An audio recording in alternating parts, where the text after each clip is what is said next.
Hello, legends, and welcome back to the Orlando Adventures podcast. I'm your host, Russ, and this is the Food of Epic Universe one. So I've done an episode on Epic Universe already, and it was quite a while ago, to be fair. It was when basically this park got announced for when it was actually going to open on the 22nd of May. So it was quite a while ago. I think it was probably like 2-3 months ago at this point. It might have been longer than that.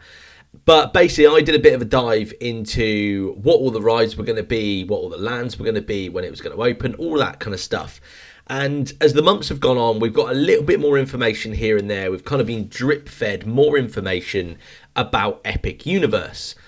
And a lot of us are very, very excited for this. A lot of us are very, very excited to basically delve into this park, to be able to experience a brand new theme park. And I know that I've spoke about it an awful lot over the past year, and I will continue to do so, because this is such a unique thing. This is such a unique experience that we're going to get with regards to getting a brand new park in Orlando. And I know I've touched on this before with regards to kind of like Volcano Bay, for example, but obviously, you know, Volcano Bay, I'll stand on it as I think is a fantastic water park.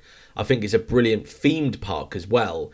But for us to get an actual theme park, such as Universal Studios, Islands of Adventure, and all the Disney parks as well, in Epic Universe, we are in for an absolute treat. We really, really are. And one of the things that I know kind of draws a lot of us to go to Orlando is food.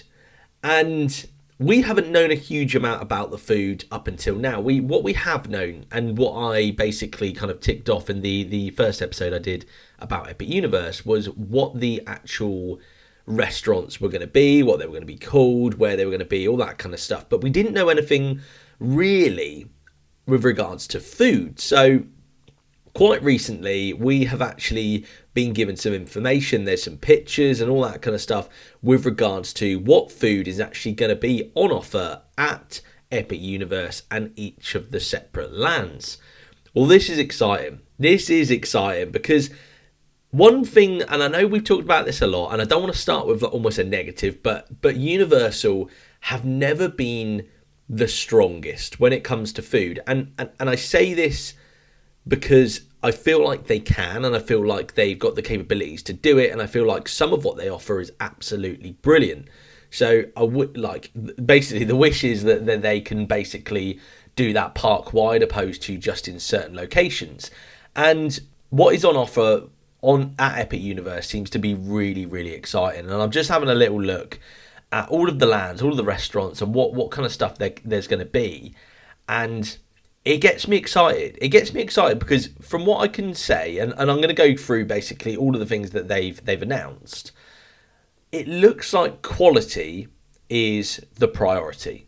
So by all means, there's themed foods. By all means, there's food that are kind of like a bit different and stuff like that. But first and foremost, above anything else, it looks like what they're trying to go for is quality food. So, you know, when you think of theme park food, and I think if you talk to anyone who doesn't go to Orlando, doesn't really do theme parks, they think it's just going to be chips, burgers, pizza, all that kind of stuff, chicken tenders. And to an extent, in some places, it is. And that's absolutely fine. And you know what? We all love classic kind of theme park food, like pretzels, churros, that kind of stuff. But also, at the same time, I think times have changed a little bit as well. I think that sometimes we might be a bit more careful. We might try and eat slightly higher quality foods when we're in these theme parks, because, you know, we might be there for a couple of weeks. So at times we don't want to just eat burgers. We don't just want to eat tenders. Sometimes we might want to eat something a little bit better, a little bit higher quality, a little bit more kind of nutritious. And with that, I think themed foods is one of the main things as well. I think that in terms of making an immersive experience, there's one thing for having the lands, there's another thing for having the rides, there's another thing for kind of having things that look amazing. And then when you get into the food, if the food is then themed to the area as well, we're in this fully immersive experience. We really, really are. And that's something that Universal are clearly going to try and lean into quite strongly. And I think that it's absolutely the way to go. It really, really is. So let's get into it. The first area is Dark Universe. So let's talk about Dark Universe and what is going to be on offer there. Well, there is, I think I said before, there's going to be 3 options of like restaurants and places to eat, and I can only go through what I've basically got the information for. So there is dining locations called Das Steakhouse, the Burning Blade Tavern, and then De Lacey's Cottage. So at Das Steakhouse, it is steaks. Let's be real. So there is a choice of 3 protein options. You can basically get fish on a steak, which is a blackened salmon steak, bird on a steak, which is a grilled dry rubbed chicken tenderloin, or another one they're calling bits and pieces, which is seared and glazed wild mushroom brisket meatloaf. And they're all served with veggies and charred green onion mashed potatoes. I'm looking at it. It's basically, I'm looking at like the chicken one. It's a chicken skewer. Let's be real. Okay, they call it chicken on a steak. It's a chicken skewer. It's a chicken skewer and some mashed potato. However, it does look really good. It looks like actually kind of like good quality food. I think if you were like wanting something that wasn't really heavy, you were looking for something that wasn't fried, this is the kind of thing that I think is going to tick some boxes. So that looks really good. I think that's a good start for sure. And the next thing I'm seeing, and this looks like quite good fun, is called the Blood Orange Chicken Sandwich. This is at Das Steakhouse as well. This is a flash fried marinated chicken breast tossed in a tantalising blood orange sauce, served in a sinister black bun with tangy pickles, slaw and crispy fries. So this is a fried chicken sandwich with pickles, with coleslaw in it, and then the bun is a black bun. I don't know if anyone remembers, this is a bit of a random tangent, Burger King always used to do this. They always used to do like, I think for Halloween it used to be like a black bun, and then I think at like different times of year they used to do like a red one and an orange one, stuff like that. I love a themed idea like this. I think it's really cool. I think it's different. That's one of the main things. It's the having something different. And again, it looks really good. It looks different from just a classic chicken sandwich. And realistically, it could literally just be a chicken sandwich. But the fact that they're trying to make it a bit more themed, I'm a fan. I like the look of it. And then the next thing from Das Steakhouse, all of these that I'm talking about are from Das Steakhouse, because this seems to be the main kind of place to eat in this area. The next thing is a vegan option, and it is called Our Favourite Vegan Familiar's Stuffed Cabbage. It is, so basically it's the brand Impossible. It's Impossible meat wrapped in tender cabbage leaves nestled in a rich bell pepper tomato sauce and accompanied with a vibrant beet bucatini. I should so read these before I opt to go for it. I think it's bucatini. I have no idea what that is. I have absolutely no idea. Basically, this is like a meat-free meatball wrapped in a cabbage leaf. From what I can understand, it looks like a brain. It does, and it's sauce, so it's basically like a brain in blood. It looks cool. It does. I'll be intrigued to see whether or not it looks like this every single time it comes out. But if it does look like that, I think that's cool. And I love the fact that there's like a solid vegan option as well. And next up, we've got a thing called Darkmoor Black Wings. These are spicy chili dusted fried wings with a smoked cheddar, charred scallions, pimento cornbread skull, soy chili garlic sauce, served with a familiar slaw as well. Basically, it's some chicken wings. It's some chicken wings with like a glaze on it. And they look cool. Comes with this little cornbread, comes with a little bit of slaw. It's not a bad shout. It looks all right. I don't know how much it's going to be. Don't get me wrong. I'm looking at it thinking I probably wouldn't pay a huge amount of money for that. But if you like wings, could be a shout. Next up, we've got the carved staked steak. This comes with green onion, mashed potatoes, roasted carrots, mushrooms, and acorn squash. I don't know what that is. It's a steak. It's a steak. It's a steak and mash. Again, like a solid option. So that looks pretty cool. You've then got Ancient Char Sioux pork. This is a roasted pork belly. It comes with the same sides, the mashed potato and stuff. And then, oh my God, I've got to try and read this. The last option, there is Oh, it's not the last option. Okay, I thought it was the last option. It's not. It's a pudding option. So next up is a pudding option. And I totally should have read this. This is a La Botta Carta. I don't know whether or not. I don't know what I've read that right. I don't know. It's a vanilla panna cotta Greek yogurt brain with raspberries. It looks like a panna cotta brain in like a raspberry sauce. It looks cool. I don't know whether or not that's necessarily what I'd go for in a theme park personally. It's not really what I'd go for anywhere, but at the same time, it might be really good. So it could be a shout. And then the last thing, they are giving an option for the Burning Blade Tavern, which is called Hunter's Garlic Steak, is a crispy, cheesy garlic pretzel perfectly prepared to a golden brown, served with rich garlic dipping sauce. This sounds decent. Love a pretzel, love like a garlic bread, love a garlic dipping sauce. This could be unreal. However, I don't know whether or not that's the thing I want to eat and then walk around a theme park all day. I don't know. I'm not, but we'll see. Inevitably I'll try it. Of course I will. But that sounds kind of cool. That being said, if it's anything like the Shrexel, I'm gonna be annoyed because that thing is. I actually played it down in the vlog. I'm gonna be real with you. I said that with the cheese sauce it was really good, and to be fair, the cheese sauce I actually rated. I actually thought the cheese sauce was decent, but the pretzel itself, like you'll see, there's a guy stood behind me, like sorting the bin out. I probably should have just lobbed it in there. It wasn't good. Like in my opinion, maybe I had a bad one. Maybe I just had one which was a bit stale or something. But it wasn't up to the standard I was hoping for. But anyway, that is the options for Dark Universe, and these options look really good. I think the main thing is that they look like fairly quality food. They don't like nothing's really kind of like your standard kind of like tenders and stuff like that, which is fine. There is a burger option, obviously. There's a vegan option. There's just kind of like meat and potatoes options. I think it looks good. I think the presentation of all these looks really cool, and obviously if it does come looking like these, it'll be really, really exciting. Next up, and I'm going to be real with you, this to me looks kind of underwhelming. But I say this the same for the ones in Studios and Islands of Adventure, and it is the Wizarding World of Harry Potter Ministry of Magic. So, there's quite a few options, and there are a variety of enchanting dining locations called Café Les de Sirène, Le Gobelet Noir, and then more, apparently. That's really helpful, isn't it? The first thing, this has absolutely caught my eye, though. I'm going to start with the best, and then I think yeah. Anyway, so the first thing up is a butterbeer crepe.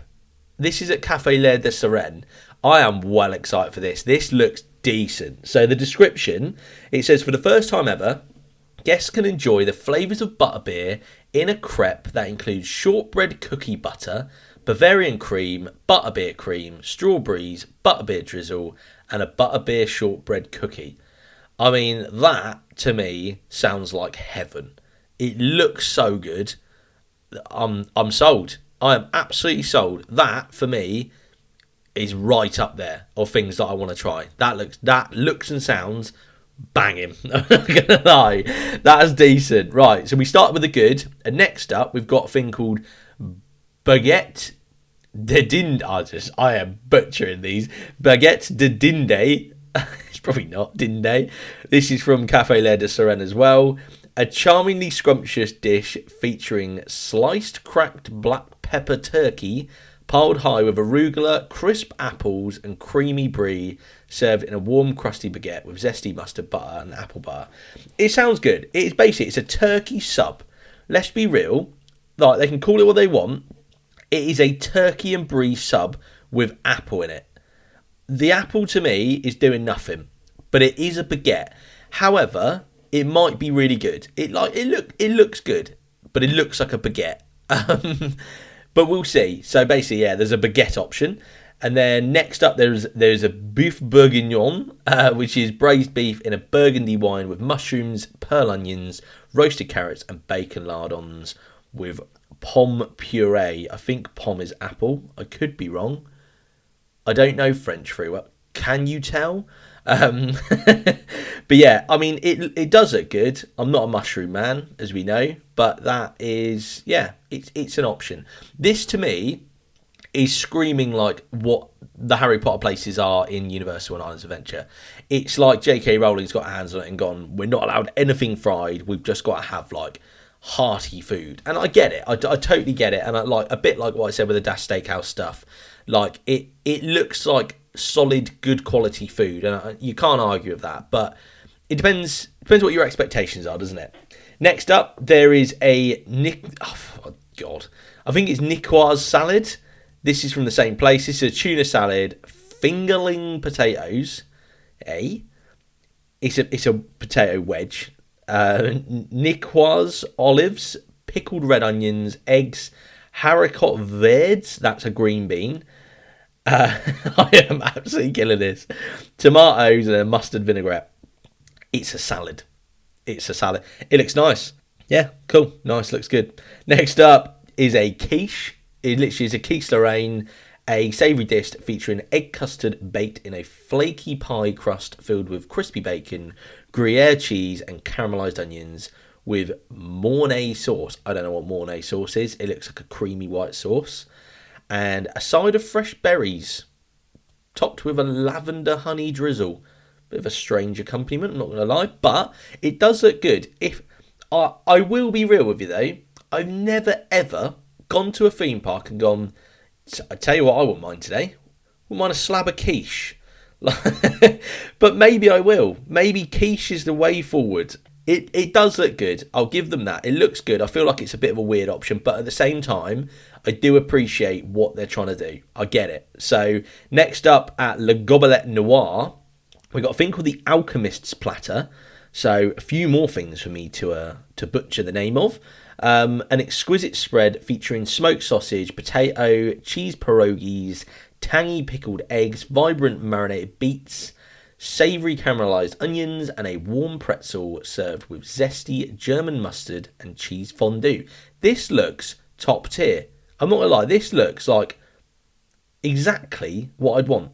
Because it's got a bit of everything in there. It's got a pretzel, it's got like these cheese pierogi things, it's got some sausage, it's got some potatoes, like it's got a couple of pickled eggs. I'm here for that. That looks really good. Alchemist's Platter. That looks cool. And then the last thing in the Harry Potter area, and there inevitably is going to be more stuff, but this is kind of what I've got on the list. This is a Le Gobelet Noir as well. This is a vegetarian option. And is it a vegetarian? It could be a vegan option. I'm not sure. I think it's vegan. Okay, so next up at Le Gobelet Noir is the vegan option, and this is the lentil stew. And this is a hearty stew of lentils, savoury vegan bacon, and vibrant root vegetables served with artisan bread. It looks pretty good. Yeah, it's basically like a lentil-y, stewy soup. It looks cool, comes with some bread. I'm sure it's lovely. It's not a bad shout. Again, I'm a little bit weird on stuff like that because to me, if it's like 35 degrees in the middle of summer, the last thing I would want to eat is a stew. But I don't know. Like I get what they're trying to do. I think jury's out. I'm going to be real. I actually don't think that a lot of those options in the kind of Ministry of Magic themed area are that exciting. I wouldn't rush there apart from the butterbeer crepe. I would go for the butterbeer crepe all day long. I feel like that is going to be an absolute hit. I can see that being like the next viral thing. That's going to be like the cheeseburger spring rolls or like, do you know what I mean? It's going to be that kind of thing, I reckon. The rest of it, though, I think is like I could take it or leave it. I'd like to try that Alchemist Platter, but the rest of it, meh, as and when. Anyway, next up we've got Isle of Berk, which is the How to Train Your Dragon land. So here you can feast like Vikings within dining locations like Mead Hall, Spitfire Grill, and Hooligans Grog and Gruel, where you will find there is a thing called the Forfest Platter. This is at Mead Hall. You can feast like a Viking with this grand spread of tender chicken drumsticks, glazed in a wild berry barbecue glaze, grilled salmon, and a succulent sausage, served with a medley of roasted carrots, cipollini onions, it looks like just a pickled onion, Nordic fries, and side sauces. It is a meat platter. It is basically chicken drumsticks, sausage, salmon with some chips, a bit of veg, a couple of onions on the side and some dips. It looks pretty cool. It looks pretty good. I'll be interested to know how much it would cost because it looks quite big. It looks like quite a big platter, but we will see. Could be interesting. Next in Mead Hall, we've got a thing called Nordic Harvest Salad, which is a vegan option. It is a salad that features kale, arugula, crisp red cabbage, radishes, hearty ancient grains, blueberries, and crisp apples as well. Sprinkle of trail mix that adds a satisfying crunch and a raspberry vinaigrette to top it all off. It sounds a bit different, I'm not going to lie, but it looks good. It does look like a salad. Like, it just looks like a salad to me. If that's what you're looking for, could be an absolute option. Could be a shout. Next up, we've got a thing called Sullen Sea Sandwich. This is at Mead Hall as well. A grilled salmon topped with pickles, arugula, and tartar sauce. This is basically like a grilled salmon burger. It is like salmon with tartar sauce in it, with some pickles on it, bit of rocket on it, and then there is a side. It doesn't actually say what the side is, to be honest with you. I don't know what it is. It looks a bit like rice, but I could be wrong. Unsure. I don't eat fish, so I can struggle to say this looks good, but I can appreciate if you did like fish, this probably looks nice. Next up in Mead Hall, you got a thing called Stormfly's Catch of the Day, which is a fun dessert perfect for young Vikings featuring a chocolate mousse fish nestled atop a bed of colourful crispy rice cereal for a delightful combination of creamy and crunchy sweetness. It's basically like a little mousse fish served on some cereal. It looks quite fun. It's quite fun. I'm sure it's nice.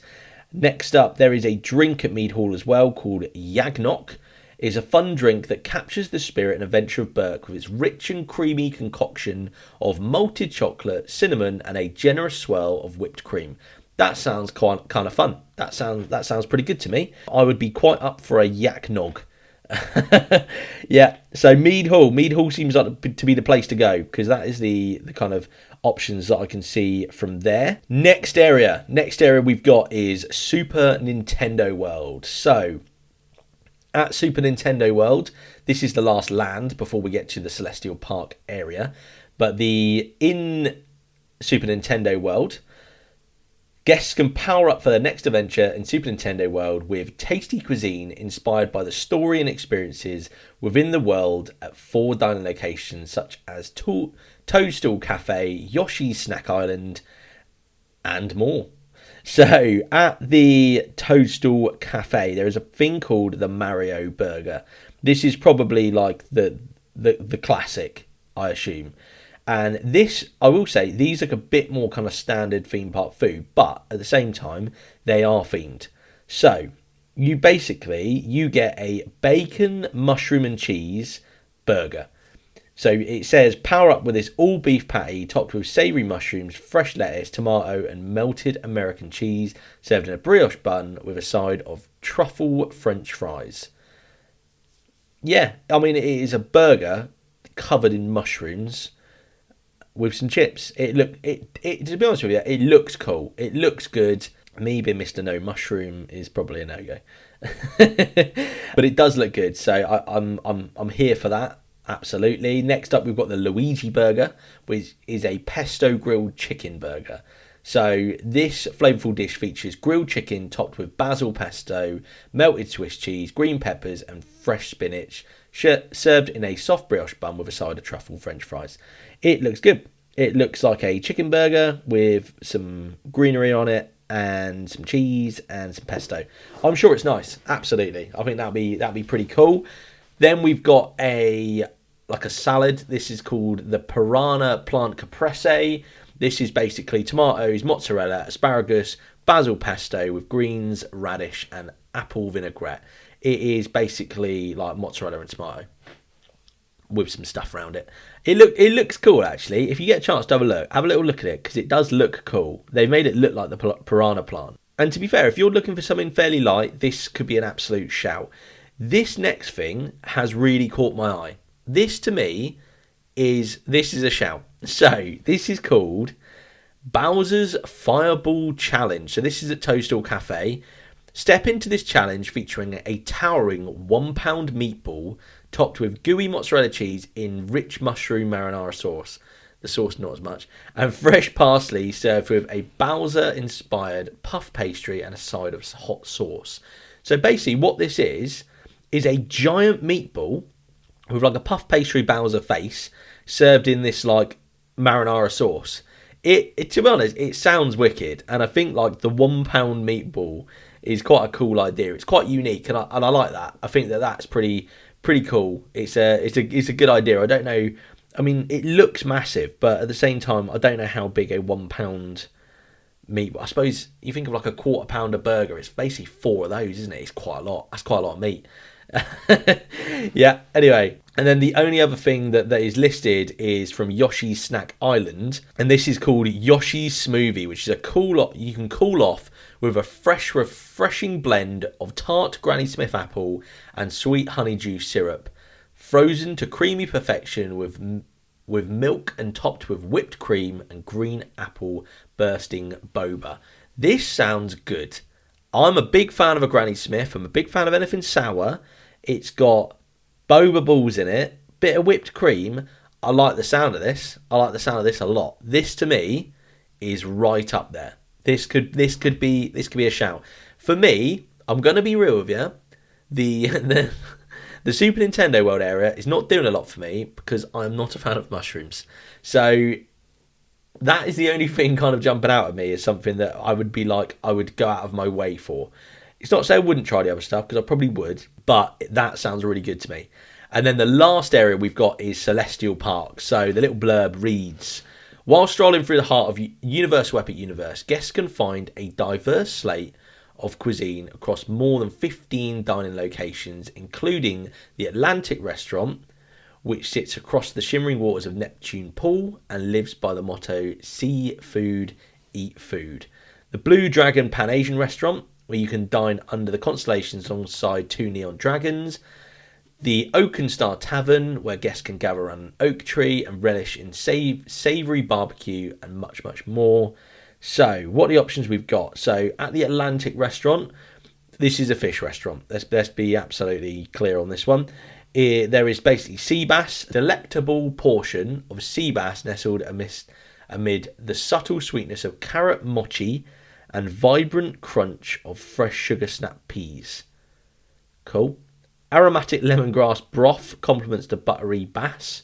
I was about to say the buttery bass. That's not a relevant thing anymore. We don't say it. While starfruit slices add a splash of tropical citrus notes. I don't know what it is. It's a bit of fish with some vegetables around it, to be real with you. Next up, we've got King Oyster Mushroom Ceviche. Mushrooms prepared with cilantro, lime, tomato, and jicama. Not sure. I'm going to be honest, I don't know what it is. It looks like chopped up stuff in a bowl. I don't know. I'm not being very useful on the fish stuff because I don't know any of it. You might have to have a little look at these for yourselves. Next up is Landlubber's Snickerdoodle Loot, a fun beach-style dessert perfect for young explorers, featuring a snickerdoodle cake served in a beach pail, which is basically a bucket, with cookie butter ganache surrounded by Biscoff sand and gummy sharks. Yes, this has got Rust written all over it. A dessert served in a little bucket with some little sweets and Biscoff. What a dream. That's what I want. That is what I want. That looks decent. Next up at the Pan-Asian restaurant, there's a thing called Tonkotsu Ramen.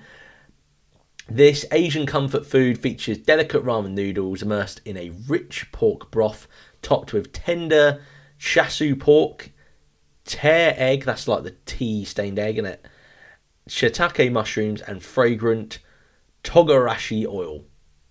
I'm saying stuff and I don't know what half of it is. I'm going to be real with you. It looks really good. It's basically a ramen bowl with some pork. It looks like it's got some pak choi on the side by the looks of it. You've got like a boiled egg and then there's some mushrooms as well. It looks like a well-rounded, high-quality meal in my mind. Next up at the Oaken Star Tavern, there is a thing called platter with mango bread and pickles. So you can choose from smoked brisket, smoked ribs, pulled pork, cheddar jalapeno sausage, or spit roasted herb infused chicken, and pair with sides like braised greens, mac and cheese, and more. It looks good. It basically, you get a choice of your meat, you then get some sides. It looks really cool. And then the final thing in terms of food is at the Pizza Moon restaurant. This is a vegan option, and this is the Harvest Moon Pizza. This vegan masterpiece features rich tomato sauce adorned with grilled artichoke hearts, Divina tomatoes and roasted peppers, topped with, oh god, why do they keep doing this? Castel Vetrano olives, and arugula for a crisp finish. It looks like a nice pizza. I'm a meaty pizza kind of guy, but this looks like a decent pizza. This looks like the kind of thing that Annie would go for, to be fair, and I think she'd love it. That looks pretty good. I'm sure we will be taking a visit there at some point this year, without a doubt. So then there's a couple of drinks, actually, that I am seeing on this list as well. We've got the Grand Atlantic Martini. So this is at the Atlantic. A tantalising cocktail with dry gin, aperitif wine, and a gilded lemon twist for garnish. There is a place called Celestiki. There is Waturi Punch. This screams Volcano Bay to me. Guests can transport to an island oasis with a refreshing blend of rum, bitters, and fruit juices. At the Oak and Star Tavern, there's a thing called the Plastered Owl. A perfectly blended cocktail crafted with dark rye whiskey, simple syrup, cherry syrup, lemon juice, lemon wedges, and muddled cherries. There is another drink at the Blue Dragon Pan-Asian restaurant called Kaosan Boba. I don't know. A delightful blend of Thai-inspired milk tea and paired with coffee boba and frothy coffee foam. That looks really nice. That looks really decent, actually. And then the final thing is a thing at Bar Zenith, and it's called the Meteor Strike, a cosmic blend of light rum, triple sec, zesty lime and pineapple juices topped with lemon lime soda and a sprinkle of edible gold glitter, and garnished by a flaming lemon extract infused raw sugar cube meteor. Basically, the picture is this green drink with ice in it, and they're holding a flaming sugar cube over the top of it. It looks cool. It does look cool. And to be honest, like, all of the stuff in there sounds nice. So that could be an absolute shout. There are some food options at the Helios Hotel as well, which are being shown. So I will just rattle through these ones quickly for you as well. So at Helios, you can go to a place called Bar Helios, and you could have the charred octopus. It is basically delectable, apparently. Charred octopus served with crispy herb potatoes, briny olives, creamy salsa verde, and brassica leaves. It's octopus. It looks grim. It's not for me. Like, if you're into octopus, it probably looks absolutely top tier. Next up, you got a thing called Scallop Crudo. Savour this sea lover's dish featuring fresh raw scallops in a sour orange vin sauce, paired with crisp Persian cucumber slivers, zesty Aleppo pepper, crisp serrano peppers, and topped with crunchy pistachios. Then, next up, at a place called Flora Taverna, there is a salad called Heritage Tomato and Burrata Salad. So you can indulge in this light and refreshing salad featuring fresh heirloom tomatoes, creamy burrata, agave walnuts, Reggiano pesto, delicate microgreens. What is a microgreen? It's a leaf. Topped with mostarda. Pure bliss, apparently. I don't know what half those things are. It looks like a tiny little salad, but it looks nice. Cool. Yep. Next up, we at Flora Taverna have got a thing. I was about to say a thing. It's called shish kebabs. It's basically the finest flavours from ocean and land have emerged. You got za'atar chicken, spicy harissa prawns, and pimento spiced beef, served with a sauce trio of Moroccan herbs, rich garlic, and tangy dacus. Next up at Flora Taverna is whole branzino. This whole butterflied branzino, which is a fish, I've just learnt, is expertly grilled and served with tangy pickled tomato gribinche, fresh citrus, and vibrant chamula, perfect for seafood lovers. And then the final thing at Flora Taverna is mezes and spreads. It's basically an assortment of rich baba ganoush, marinated olives, muhammara, hummus, tzatziki, whipped summer feta, and roasted red pepper dip, all served with warm focaccia, pita, and lavish bread. It's a bit of a bread service situation, and it looks good. It does look really good, so that could be an absolute shout. Flora Taverna could be a go-to. We will see, but that is all the food options that I can see at the moment, and that's not to say there aren't more, because there probably are loads, but it's exciting. It really is, and I'll be honest, the one thing that I'm probably most excited for on that list is the butterbeer crepe. I think the butterbeer crepe for me is right at the top, and if I were to pick a land that I'm probably most excited to eat in, I think it's probably Dark Universe. If I'm talking about all of those options, I think it's Dark Universe for me. It'll be interesting because obviously everyone's got different tastes and stuff, and everyone wants a different kind of things when they go to theme parks, and inevitably they're going to have like classic theme park foods, but they'll have like little themed kind of smaller restaurants and stalls and stuff like that as well. But it's super exciting, and I mean, how many days are we out now? It's like 90 days or something like that. It's not a lot. It's certainly not long, and then Epic Universe is going to be open, and there's going to be vlogs, there's going to be videos going left, right, and centre. And I don't know about you guys, but I kind of want to avoid seeing rides. That the ride POVs for me is a no. I'm really up for watching vlogs, and I really want to see kind of you guys go into these parks. I really want to see you guys go into this park, of course. Like, and I absolutely will be here watching, but ride POVs and stuff like that. Like, I appreciate that you know we won't be able to record on rides, but I'm certainly not going to look for videos on those, especially because I do want them to be a bit of a surprise. And you know, I'm happy to see like the food options and stuff, but I think it's one of those that I think when we experience it for the first time ourselves, it'll be such a unique experience, and an experience that we're not going to get in Orlando for a long time, realistically. Obviously, we're going to get new lands and stuff with regards to Universal, Islands of Adventure, and Disney as well. But I think for us to get an entirely new park is it's an experience that we're not going to have repeated for a long time. So I'm excited, clearly, very excited. But this was a fun episode. I hope that this has been informative, and I hope it's been useful as well. It's just to give you a bit of an idea of what the food offerings are going to be when we eventually get to Epic Universe. You know, like I said, there are going to be more options inevitably, but it just gives you a bit of a background as to what there is going to be, what kind of direction they've gone in. For me, it feels like they've gone in a direction of let's try and do a more quality food. Let's try and do good food. Let's try and make it look nice. Let's try and have it themed. And from what I can see so far, it feels like they're ticking a lot of boxes. So we'll wait and see. We'll wait and see what happens. But I hope that you've all enjoyed this episode. I hope that you're all enjoying season 2 of the podcast. And honestly, I just want to say thank you once again. Everyone's support for the previous 100 episodes has been nothing short of spectacular. It really has.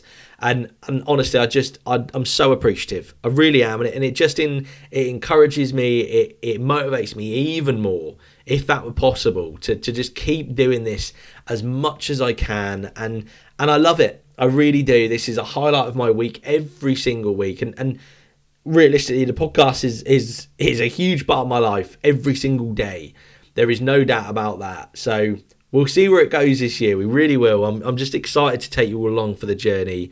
And the last vlog of the series comes out this Sunday. So again, I hope you've been enjoying the vlogs. I hope that it's been a fun series, and I hope it's been a little bit different as well. I've tried to put my own spin on it. Obviously, the one thing about doing vlogs is that you can't replicate is you. I am who I am, and you know, other vlogs are of other people. So bring your own flavour, bring what it is that is unique about you to your own vlogs.